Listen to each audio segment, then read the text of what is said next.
जय हिंद साथियों, स्वागत है आप सभी का YouTube channel Kanhaiya GS world में। दोस्तों, Uttar Pradesh police computer operator के बारे में आप कल से लेकर आज तक बहुत खबर सुन चुके होंगे, लेकिन आप में से ही बहुत सारे दोस्तों का कमेंट आ रहा है कि कंप्यूटर ऑपरेटर के बारे में डिटेल से बताइए कि इसके लिए योग्यता यानी कि कौन कौन इस फॉर्म को भर सकता है, इसका डिटेल सिलेबस क्या होने वाला है और प्रीवियस ईयर कट ऑफ क्या गई थी और इसके एग्ज़ाम डेट के बारे में भी कुछ जानकारी चाहिए कि कब तक आ सकती है भर्ती, मतलब कब तक इसका एग्ज़ाम हो सकता है। भर्ती तो अभी आने वाली है, ठीक है। तो इन सब चीज़ों के बारे में इस वीडियो में हम जानेंगे। आप एक बार सभी स्लाइडें देख लीजिए, हम सभी चीज़ यहाँ पर लगाए हुए हैं। तो चलिए शुरू करते हैं आज का वीडियो बिना देरी के हुए। और दोस्त, यदि आप यहाँ तक आ गए हैं तो उत्तर प्रदेश पुलिस से जुड़ी किसी भी जानकारी के लिए पाने के लिए आप चैनल को ज़रूर सब्सक्राइब करिएगा और घंटे के निशान को भी नोटिफिकेशन के लिए प्रेस कर देना है। बाकी लाइक वाला बटन तो दबा ही देना है। चलिए देखते हैं। तो देखिए, यह जब से यहाँ पर इसका टेंडर आया तब से यहाँ पर इसके बारे में बहुत ज़्यादा खबर चल रही है कि इसकी भर्ती कब तक आएगी, क्या क्या है इसके बारे में, तो वही हम जानेंगे। तो देखिए, इसके बारे में तो आप सभी लोग भली भांति अवगत हो चुके होंगे कि यह जो भर्ती है किसके लिए। यहाँ पर कंप्यूटर ग्रेड 2 और यहाँ पर कंप्यूटर ऑपरेटर ग्रेड ए, ठीक है, प्रोग्रामर ग्रेड 2 और ए के लिए सीधी भर्ती के लिए टेंडर आमंत्रित किए गए हैं। और टोटल यहाँ पर पद देखेंगे तो ग्रेड जो 2 में है 55 पद हैं और ग्रेड ए में यहाँ पर 872 पद हैं। तो यहाँ पर 900 प्लस यहाँ पर भर्ती टोटल है। तो इसके लिए हम यहाँ पर देखेंगे और एक बार देख लीजिए टेंडर यहाँ पर कब तक जमा करना है। 1/6/2023 तक इनको स्वीकार करना है। इस समय आप लोग देख रहे होंगे यूपी पुलिस काफ़ी फार्म में चल रही है टेंडर के मामले में। अभी स्पोर्ट कोटा वाली निकाली टेंडर, ठीक है, तो फिर रेडियो ऑपरेटर के लिए और फिर इसके लिए, यानी कि इलेक्शन से पहले यहाँ पर यूपी पुलिस की बहुत सारी भर्तियाँ आनी हैं और पूरी भी होंगी। तो चलिए देखते हैं। देखिए, यहाँ पर यह जो टेंडर निकाला गया तो इसमें डिटेल में यहाँ पर नीचे लिखा गया था। देखिए, ग्रेड ए के लिए इन्होंने क्या बताया है कि लगभग कितने फार्म आने की संभावना है। तो यहाँ पर 2 लाख के करीब आएगा फार्म, ठीक है। Number of candidate to purpose of calculating financial तो यहाँ पर 2 लाख के करीब इन लोगों का अनुमान है। बाकी इसके बारे में आप डिटेल भी पढ़ लीजिएगा। इसका जो टेंडर है और नोटिफिकेशन वगैरह हम सब अपने Telegram channel @Kanhaiya GS world पे डाल चुके हैं। नीचे डिस्क्रिप्शन मिल जाएगा या फिर टेलीग्राम पर आप @ लगा के कन्हैया जीएस वर्ल्ड सर्च कर लीजिएगा। और जो ग्रेड 2 है इसमें तो देखेंगे तो इसमें यहाँ पर 50,000 स्टूडेंट्स का यहाँ पर इन्होंने अनुमान लगाया है टेंडर में। देखिए, और यहाँ पर टेंडर जब आप पढ़ेंगे तो इसमें भी लिखा है कि हाइब्रिड एग्ज़ाम होगा। तो हाइब्रिड एग्ज़ाम का क्या मतलब है, तो देखिए, नकल के होते हुए धांधलियों को मद्देनज़र रखते हुए यूपीएसआई तो आप सभी ने देखा कितनी साफ़ सुथरी भर्ती गई है, ठीक है, कितने लोग पकड़े गए, अभी भी पकड़े जा रहे हैं। तो उस सब से निपटने के लिए यहाँ पर यूपी पुलिस का नया प्रयास है, यहाँ पर हाइब्रिड एग्ज़ाम होगा। इसका मतलब क्या है कि देखिए, क्वेश्चन आपके सामने क्या आएगा कंप्यूटर स्क्रीन पर, यानी कि क्वेश्चन आपके सामने ऑनलाइन आएगा, लेकिन इसमें आप टिक उक नहीं कर पाएंगे। उसके लिए एक आपको अलग से OMR दिया जाएगा। OMR पे आपको गोला भरना है, ठीक है, जैसे ऑफलाइन वाला गोला भरते हैं ना, तो क्वेश्चन ऑनलाइन और भरना है ऑफलाइन। इसमें भी हो सकता है यह वाला नियम लागू हो जाए जो यूपी पुलिस रेडियो ऑपरेटर में लागू कर दिया गया है। उसमें क्या है कि यदि आप एक बार एक क्वेश्चन से दूसरे क्वेश्चन पर जंप कर गए, चाहे टिक लगाए, मतलब एक बार एक क्वेश्चन से दूसरे पर जंप कर गए, फिर वापस इस पर नहीं आ सकते, चाहे आप हल किए या नहीं। हो सकता है इसमें भी लागू हो जाए। चलिए देखिए, देखिए जो हम बता रहे हैं यह सब प्रीवियस ईयर 2016 के आधार पर बता रहे हैं। तो प्रीवियस ईयर 2016 का नोटिफिकेशन भी हमने अपने टेलीग्राम चैनल पर डाल रखा है, आप वहां पर जाकर के पढ़ सकते हैं या फिर अभी हम डाल देंगे, ठीक है। तो देखिए, सबसे पहले जानना जरूरी है शैक्षिक अर्हता क्या इसमें होने वाली है। तो देख लीजिए, शैक्षिक अर्हता में आपको इंटरमीडिएट परीक्षा पास करनी होगी और किससे, PCM से, यानी फिजिक्स, केमिस्ट्री और मैथ। यहाँ पर देख सकते हैं भौतिक शास्त्र और गणित विषयों के छात्र उत्तीर्ण होना आवश्यक है, एवं यानी कि प्लस यह तो होना ही है। इसके साथ साथ भारत सरकार के इलेक्ट्रॉनिक्स एक्रीडिएट और कंप्यूटर एंड कम्युनिकेशन, कुल मिला जुला के कह रहा है कि डोएक, जो कि अब NIELIT है, इसमें कंप्यूटर में आपको O लेवल होना चाहिए या इसके समकक्ष और भी डिग्री, मतलब इसके समकक्ष और भी आपको पास करना होगा। जैसे PGDCA DCA 1 ईयर वाले जो कोर्स होते हैं वह भी यहाँ पर मान्य है, समकक्ष लिख दिया है, ठीक है। तो यह तो हो गया एक। यदि आपके पास यह नहीं है तो यहाँ पर क्या लग गया, या में देखिए आपके पास क्या होना चाहिए प्राविधिक शिक्षा परिषद उत्तर प्रदेश से कंप्यूटर अभियंत्रण, सूचना प्रौद्योगिकी या इलेक्ट्रॉनिक्स अभियंत्रण में डिप्लोमा है, यानी कि पॉलिटेक्निक जो होता है या फिर और उसके समकक्ष डिप्लोमा, तो इन सब चीज़ में आपको इलेक्ट्रॉनिक्स में यदि आपने अभियंत्रण यानी कि डिप्लोमा वगैरह किया है तब भी आप इसको भर सकते हैं। समझ रहे हैं? यह होना चाहिए, या फिर आपने डिप्लोमा वगैरह कर रखा है या फिर बीटेक वगैरह भी है, बीटेक भी है, तब भी यहाँ पर चल जाएगा इन सब संबंधित ब्रांच में। और एक चीज़ यहाँ पर इन्होंने पहले से ही बता दिया है कि आवेदन करने की अंतिम तिथि से पहले आपके पास शैक्षिक अर्हता यानी कि आपके पास सर्टिफिकेट होना चाहिए।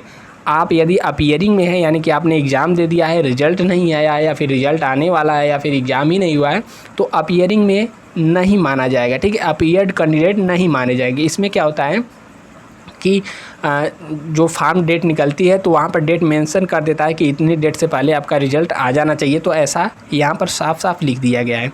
इसके अलावा यहाँ पर देखेंगे अधिमानी अर्हता, तो अधिमानी मतलब यह नहीं हो, कोई बात नहीं, हो तो और अच्छी बात है। ठीक है, तो इसको नहीं लेना है, यह सब जरूरी नहीं है, या हो तो और अच्छी बात है। जैसे प्रादेशिक सेना में 2 वर्ष की अवधि तक सेवा की हो, या फिर जो एनसीसी होता है उसमें बी प्रमाण पत्र प्राप्त किया हो, या फिर केंद्र या राज्य सरकार के द्वारा मान्यता प्राप्त किसी संस्थान से कंप्यूटर हार्डवेयर एवं कंप्यूटर नेटवर्किंग में पाठ्यक्रम सफलतापूर्वक पूर्ण किया हो, तो यह अधिमानी है, यानी कि ज़रूरी नहीं है।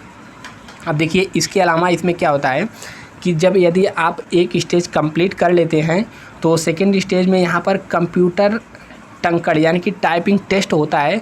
इसमें 2 चरण होते हैं और यह जो होते हैं केवल और केवल क्वालिफाइंग होते हैं। जैसे यहाँ पर देखेंगे, यदि आप हिंदी में टाइपिंग करना चाहते हैं तो 25 वर्ड प्रति मिनट और अंग्रेजी में 30 वर्ड प्रति मिनट, दोनों के लिए आपको यहाँ पर 15 मिनट का समय दिया जाता है। तो पहले परीक्षा पास करिए, मतलब कि टाइपिंग आप सीख सकते हैं। अभी से कोशिश कर दीजिए, आप एलिजिबल हैं, वैकेंसी बहुत ही अच्छी है, बहुत ज़्यादा लोग यहाँ पर अप्लाई नहीं करते हैं, तो टाइपिंग भी आपको सीख के रखना है। और इसमें क्या है कि 85% शुद्धता आपका होना चाहिए। ठीक है, आप देख सकते हैं। ठीक है, तो यह हो गया चीज़। अब देखिए यहाँ पर नेक्स्ट देखेंगे एज क्या होगी, तो देखिए इसमें एज क्या रखी जाती है, 18 से 28। अभी तो फॉर्म आया नहीं है, 18 से 28 वह आएगा तो उसमें डेट भी क्लियर कर देगा। यदि इसी वर्ष आ जाता है, जो कि प्रबल संभावना है, आएगा ही, तो इसमें 1 जुलाई से आपकी एज काउंट होती है, तो 18 से 28 होना चाहिए। बाकी हाइट वेट का इसमें कुछ इशू नहीं रहता है, 152 प्लस है, यानी कि हाइट वेट इसमें नहीं मांगता है। ठीक है, और वेट की बात करें तो वेट भी यहाँ पर कोई दिक्कत नहीं है, थोड़ा बहुत कम भी रहेगा तो यहाँ पर चलेगा, ज़्यादा भी होता है चलता है, इसमें हाइट वेट की कोई इशू नहीं है। और यह जो जॉब है आपको एक बार बता दें, यह हेड कांस्टेबल के इक्विवेलेंट है, यानी कि हेड कांस्टेबल। और हेड कांस्टेबल में क्या होता है, यह लोग स्टार धारण नहीं करते हैं, बल्कि इनकी जो बाँह होती है, आपने देखा होगा, इस प्रकार से 3 फित्तियाँ इनके ऊपर लगी रहती है। ठीक है, और इससे ऊपर जो होते हैं क्या बोलते हैं उनको, वो लोग 1 स्टार लगाते हैं, फिर ऐसा ही आपको पता है डबल स्टार लगाते हैं, तो यह सब ऐसे होता है। अब देखेंगे यहाँ पर नेक्स्ट, जो कि आपको सबसे ज़्यादा यहाँ पर रुके होंगे, इसका सिलेबस क्या है। ठीक है, अरे भैया हट जा। देखिए इसके सिलेबस में हम एक बार पहले जान लेते हैं क्या क्या आता है, कितने नंबर का आता है। तो देखिए यहाँ पर टोटल 200 नंबर का क्वेश्चन होता है, और यहाँ पर आपको 2 घंटे का समय दिया जाता है। ठीक है, यह प्रीवियस ईयर का हम बता रहे हैं। अब देखिए सिलेबस क्या क्या है, देखिए सामान्य ज्ञान में ऑपरेटर ग्रेड A की लिखित परीक्षा पाठ्यक्रम, सामान्य ज्ञान भारत का इतिहास, भारतीय संविधान, भारतीय अर्थव्यवस्था एवं संस्कृति, भारतीय कृषि, वाणिज्य एवं व्यापार, जनसंख्या, पर्यावरण एवं नगरीकरण, भारत का भूगोल, विश्व का भूगोल, प्राकृतिक, ठीक है, उत्तर प्रदेश की शिक्षा, संस्कृति, सामाजिक प्रथाओं से संबंधित, और उत्तर प्रदेश राजस्व, पुलिस, प्रशासनिक, मानवाधिकार, आतंकवादी, पड़ोसी देश, और यह सब चीज़ जो है आप देख लीजिएगा डिटेल से। बाकी इसका PDF भी आप प्राप्त कर सकते हैं। आपको टेलीग्राम चैनल @ लिख करके कन्हैया GS वर्ल्ड सर्च कर लेना है, टेलीग्राम पे आ जाएगा, वहाँ पर हमने इसको डाल दिया या फिर अभी डाल देंगे। ठीक है, यह सब आएगा। बाकी मानसिक सामर्थ्य यानी कि मेंटल एबिलिटी से देखेंगे तो यहाँ पर भी मेंटल एबिलिटी से क्वेश्चन कितना आता है, तो यहाँ पर 1 सेकेंड भैया, 1 सेकेंड, 4 सेक्शन है ना।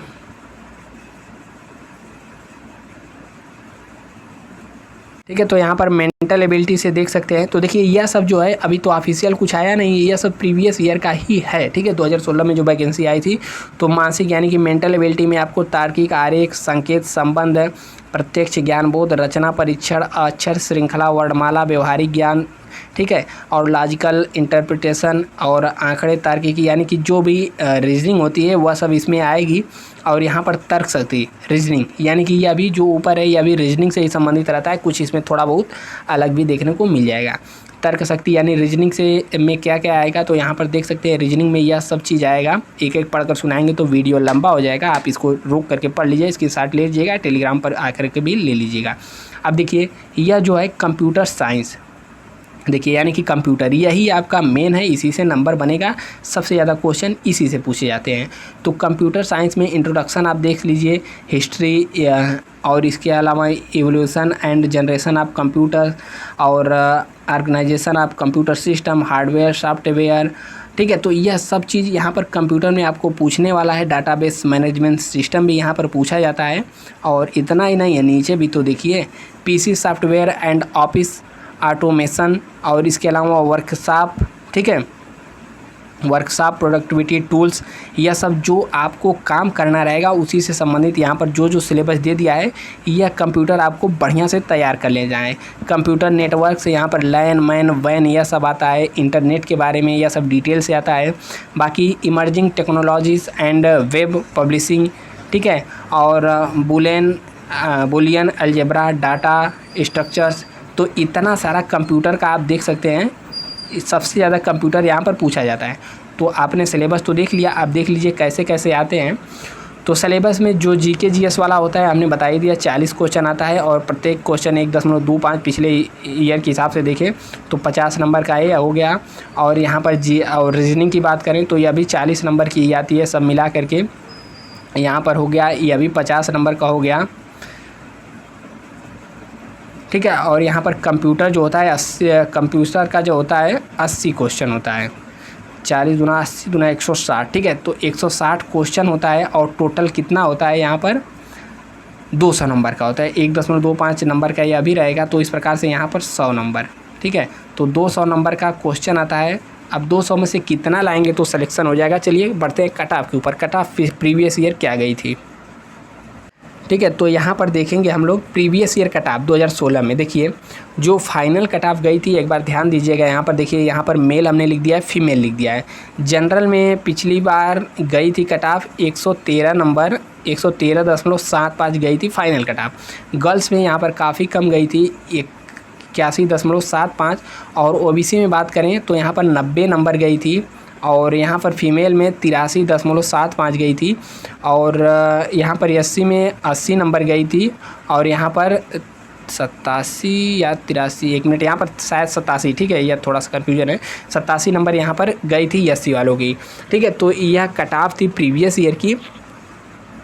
और देखिए एग्ज़ाम की बात करें, देखिए अन्य भी आप सबके मन में हो सकता है अभी भी बहुत सारे डाउट हो, तो नीचे एक बार कमेंट करिएगा। बाकी चैनल को सब्सक्राइब करके रखिएगा, आपके जितने भी कमेंट होंगे उस हिसाब से भी आगे ज़रूरत पड़ी तो हम वीडियो बना करके क्या आपको बताते रहेंगे। देखिए एग्ज़ाम की बात करें तो देखिए अभी तो टेंडर आया है, ठीक है, टेंडर आया। अब देखिए टेंडर को पास होने में भी अभी 1 तारीख दिया है, मतलब 6 तारीख है पिछले महीने में, अगले महीने में आने वाली। तो टेंडर खेला जाएगा, तो ये पूरा जून चल जाएगा टेंडर में, ठीक है।